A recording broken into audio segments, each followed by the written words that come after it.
Bueno, un gusto saludarlos y la verdad que es un placer escucharlos que hayan elegido nuestra temática, los derechos de los pueblos indígenas, para hacer sus tesis.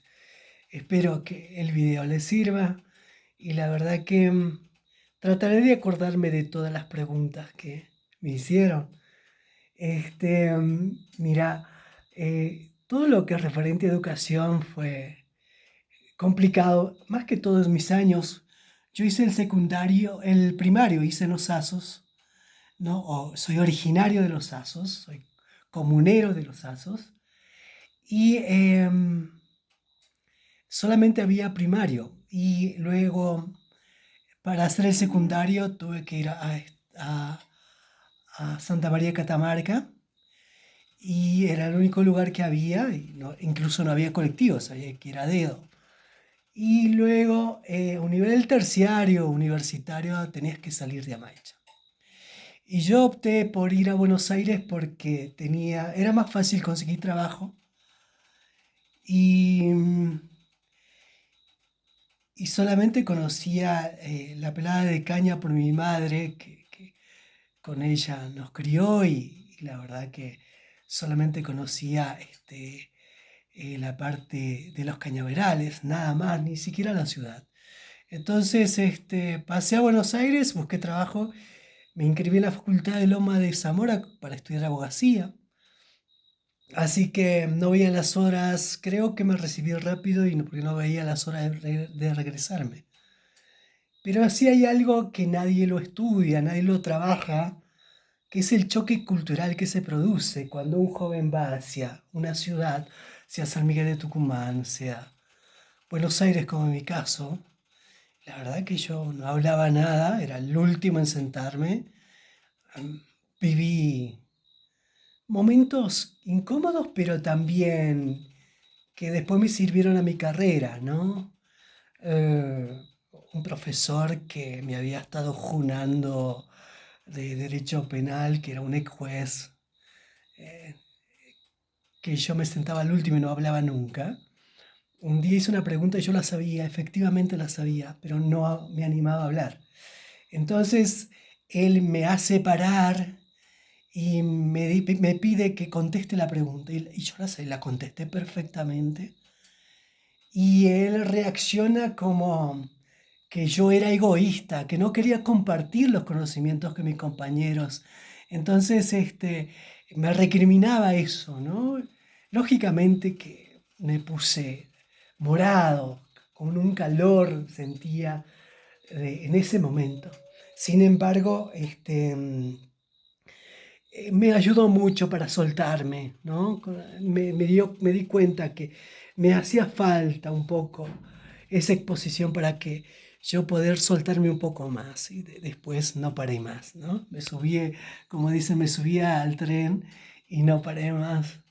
Entonces me recibí a mis 25 años y ahí nomás gané una beca y partí a la Comisión Interamericana de Derechos Humanos en Washington. Tuve un año y medio. Hicimos las bases y el borrador de la Declaración Americana de Pueblos Indígenas.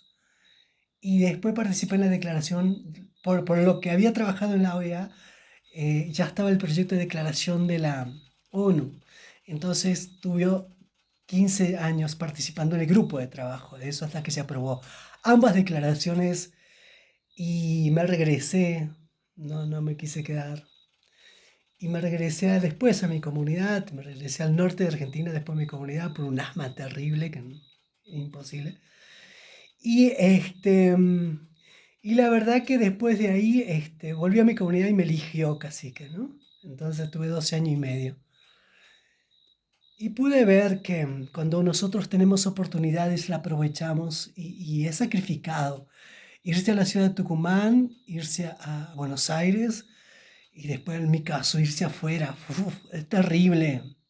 Es terrible el choque cultural que nadie lo estudia y no hay una política pública al respecto, ¿no? De 1994, esa reforma constitucional, como todas las de América Latina, este artículo 75, inciso 17, viene a reconocer la diversidad de derechos, entre ellos educación bilingüe intercultural. Interesante porque después se hizo una ley nacional, se trabajó con las provincias, adhirieron, se hicieron programas provinciales, en Tucumán también hay uno. Sin embargo, pienso que no basta con que haya leyes, ¿no? Argentina ratificó el convenio 169 de la OIT, es de un estándar jurídico sumamente rico e importante. Eh, no es suficiente. Hace falta el ejercicio del derecho, es promover políticas públicas para que ese ejercicio sea pleno. Entonces, consensuada con los pueblos indígenas.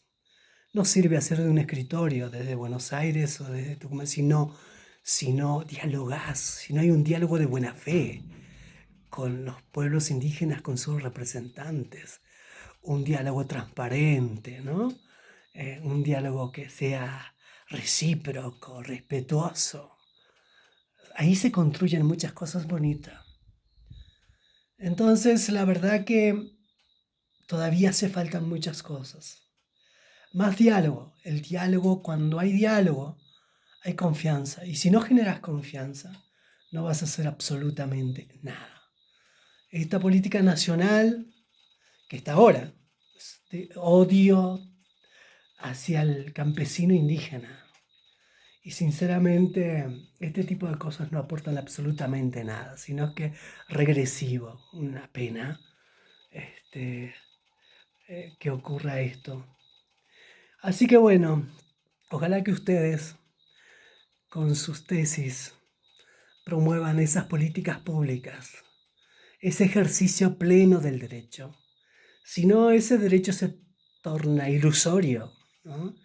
Y la verdad que Argentina tiene una riqueza cultural enorme. Yo tuve la suerte de conocer otros países y Europa mismo hay pequeñas cositas que le quedan de lo antiguo, de lo ancestral, y lo cuidan tanto, tanto.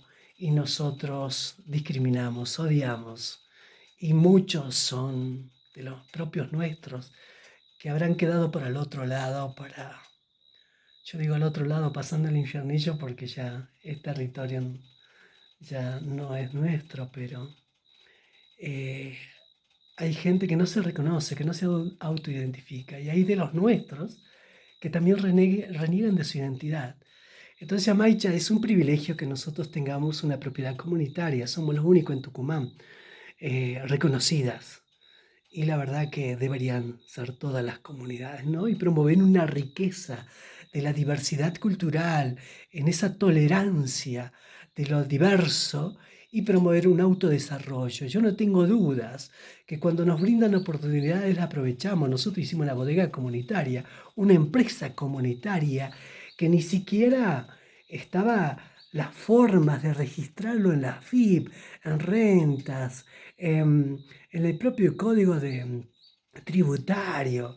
Entonces, la verdad que a veces los vacíos legales sí, son importantes.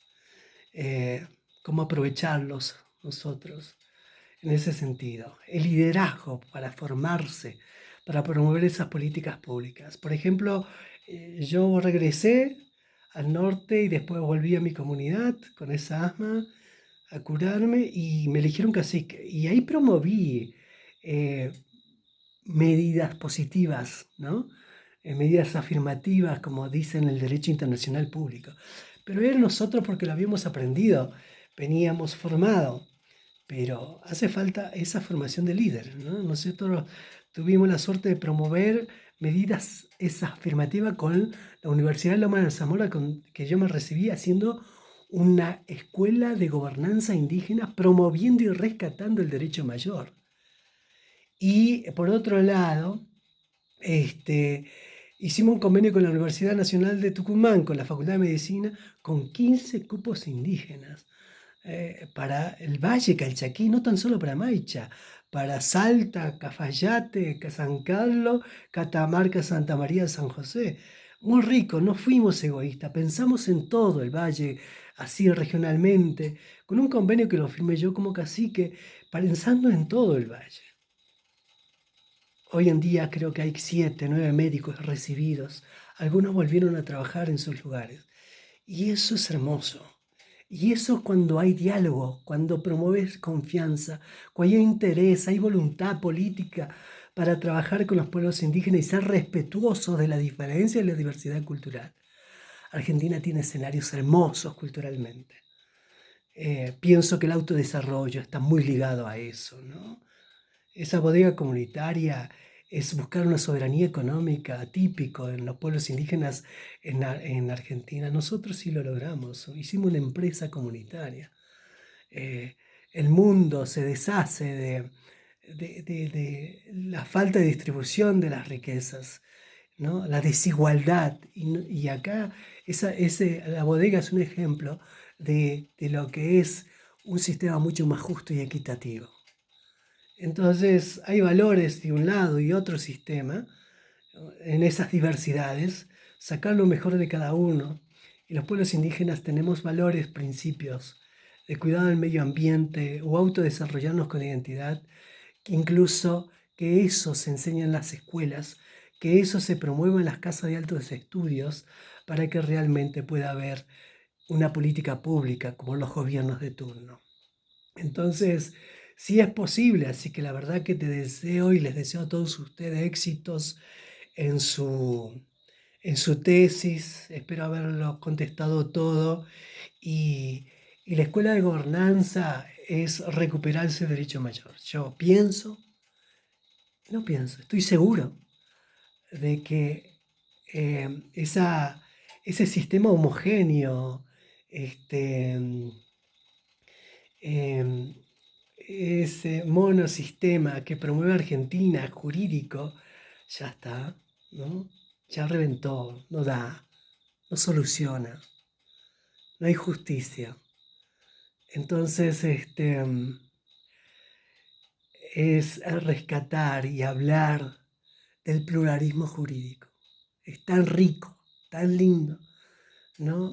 Y en eso me estoy ocupando en estos tiempos. Así que un abrazo gigante para sus tesis, después me la comparten y la verdad, un abrazo a la cátedra por permitir que se puedan elegir estos temas y estoy seguro que con sus estudios van a ayudar muchísimo a la lucha de las organizaciones, de las comunidades y de los pueblos indígenas en Argentina.